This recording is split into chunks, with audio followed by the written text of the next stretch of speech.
Reasoning में मैंने attempt किए थे 25 और मेरी मिस्टेक ब्लड रिलेशन में हो गई थी, इसलिए मैंने उसकी वजह से मेरे नहीं तो 29 हो जाते। और मैंने लॉजिकल रीजनिंग और मशीन इनपुट आउटपुट तो बिल्कुल हाथ नहीं लगाया। डेटा सफिशिएंसी के 4 क्वेश्चन थे और मैंने शायद 2 या 3 किए थे। तो उसमें से एक सर्कल बेस्ड था, उसमें 6% थे, और एक डे बेस्ड था और एक कोडिंग बेस्ड था। फिर ब्लड रिलेशन के 3 क्वेश्चन थे, उसमें दिया था कि T is the father in law of J, और उसमें एक लाइन थी एच इज़ अनमैरिड करके ऐसा क्वेश्चन था। और लॉजिकल रीजनिंग के 8 क्वेश्चन थे।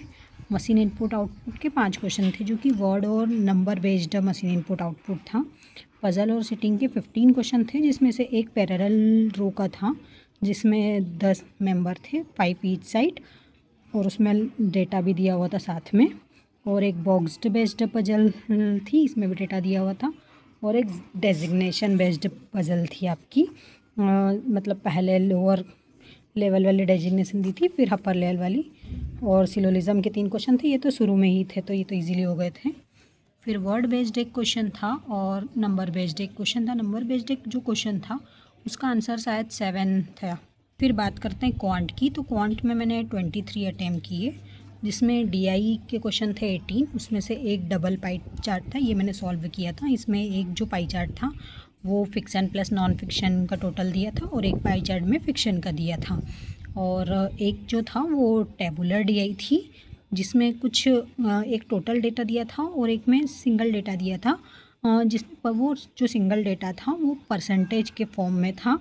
और फिर उन्होंने एक डिफरेंस दिया था 36 करके, जो कि आंसर आया था 12 और 48, उन ए और बी का अलग अलग। तो इस तरीके से वो भी इजीली सॉल्व हो गई थी। एक बार ग्राफ बेस्ड थी, इसमें शायद कुछ वो एवरेज या दिया था, और एक केसलेट डीआई थी। डाटा सफिशिएंसी के 4 क्वेश्चन थे, Q1 और Q2 के 2 क्वेश्चन थे, मिसिंग नंबर सीरीज़ के 4, और अरिथमेटिक के 12 थे। अरिथमेटिक के क्वेश्चन इजी तो थे, लेकिन उनमें क्या अप्रोक्सीमेशन दिया था, जो नंबर दिए थे वो अप्रोक्सीमेशन के फॉर्म में दिए थे, इसलिए उनको करने में ज़्यादा टाइम लग रहा था। कंप्यूटर की बात कर लेते तो PS2 पोर्ट का दिया था कि कौन सी कंपनी ने किसने डेवलप किया है, और एक फार्मूला दिया था कि ऐड करना है A2 और A4 को। यहाँ पे A2 2 A4 नहीं लिखा था, ये तो मेरा भी गलत हो गया था। इसका आंसर आता equal to some A2 and A4। और POP3 प्रोटोकॉल का दिया था कि इसका यूज़ किस लिए किया जाता है। इसमें कुछ ऑप्शन थे जैसे receive mail, send mail, receive and send both. तो लास्ट ऑप्शन था या लास्ट सेकंड ऑप्शन था रिसीव मेल करके, वो आंसर होता है इसका। फिर by default placeholder in MS PowerPoint कितनी होती है, तो उसमें नंबर दिए थे ऑप्शन में 2, 4, 6 ऐसे करके। तो उसमें 2 ही होती है, एक तो टाइटल की होती है और एक सब टाइटल की होती है। और एक क्वेश्चन था रिज्यूम किस में क्रिएट और एडिट किया जाता है, MS ऑफिस में, तो MS वर्ड में किया जाता है। बायोस का जो सॉफ्टवेयर होता है वो कहाँ लोड होता है, तो रोम में लोड होता है। और जो कंप्यूटर की जो हार्ड डिस्क और SSD सॉलिड स्टेट ड्राइव होती है, उनमें से कौन ज़्यादा कम टाइम लेता है, ऐसा कुछ था। तो जो सॉलिड स्टेट ड्राइव था वो कम टाइम लेता है और हार्ड डिस्क कम ज़्यादा टाइम लेता है। और hard disk which is not operating option, एक क्वेश्चन था कि ऑपरेटिंग सिस्टम में कौन सा ऑपरेटिंग सिस्टम नहीं है, तो उसमें एक था पाइथन 3.0 जो कि एक लैंग्वेज है, तो इसलिए यही आंसर होगा इसका।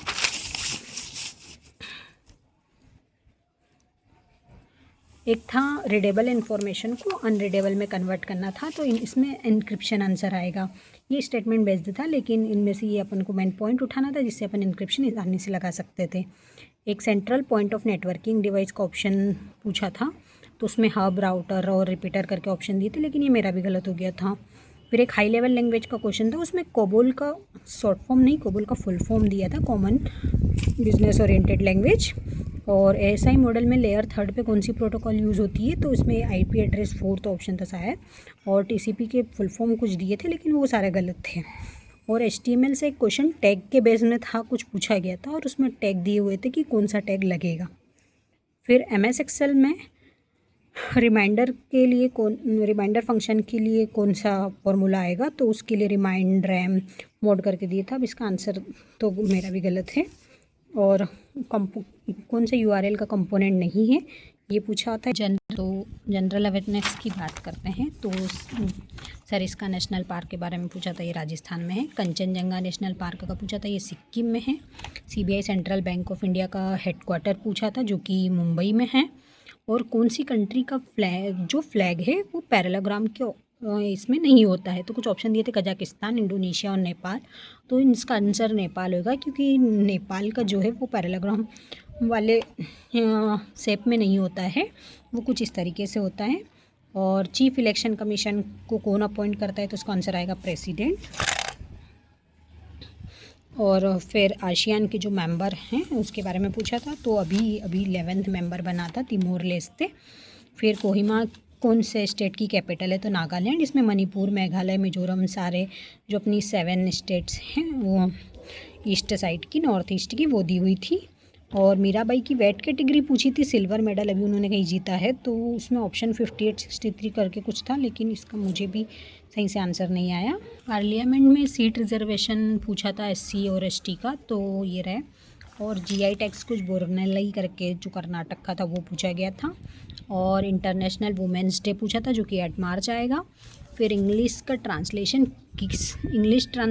किसने किया था कॉन्स्टिट्यूशन का, उसके बारे में पूछा गया था।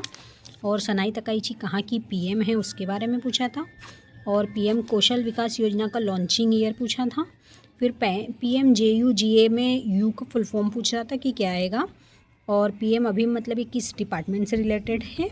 और CCI के हेड कौन है, वाडा का हेडक्वार्टर कहाँ पे है। ब्राइट स्टार एक्सरसाइज का वेन्यू पूछा था, जो कि इजिप्ट आएगा। एक क्वेश्चन था कि through which platform are the gift received by the prime minister and the president of India auction. इसके थ्रू ऑक्शन होता है, तो ई उपहार पोर्टल के थ्रू ऑक्शन होता है। मिनिस्ट्री ऑफ रूरल डेवलपमेंट पूछा था, शिवराज सिंह चौहान। विच एडवाइजरी बोर्ड जज प्रतिभा एस, और कुछ उनके शॉर्ट फॉर्म दिए थे इनके, तो WIPO आएगा इसमें। एक इंडियन स्टेट प्रीमियर लीग का था, तो उसमें कौन सी टीम के बारे में पूछा गया था, तो माझी मुंबई आएगा, क्योंकि बाकी के जो ऑप्शन थे वो IPL टीम के थे, तो आसानी से एलिमिनेशन कर दिया था। पेमेंट सेटलमेंट एक्ट पर एक क्वेश्चन था। ग्लोबल फॉरेस्ट रिसोर्स असेसमेंट से एक था। टूरिस्ट के लिए कौन सी ट्रेन चलाई गई है गवर्नमेंट के द्वारा, ऐसा कुछ क्वेश्चन था, तो उसके लिए भारत गौरव आएगा। आदिवानी इंपॉर्टेंस से कुछ एक क्वेश्चन था। और एक नेशनल क्रिटिकल मिनरल मिशन का लॉन्चिंग ईयर पूछा गया था, जो कि 2025 आएगा। और हिंदी में पठित गद्यांश, रिक्त स्थान, वाक्य शुद्धि, मुहावरे, प्रतिस्थापन और क्रमबद्ध जमाना, ये सारे क्वेश्चन आए थे। हाँ, लेकिन जो मुहावरे थे वो डायरेक्ट नहीं पूछे गए थे, वो ऐसा एक पैराग्राफ दिया था साइड में, और कुछ डिस्कशन कर रहे थे। एक बूढ़ा आदमी था और एक लड़का, उसके बारे में उसमें मुहावरे लगाने थे।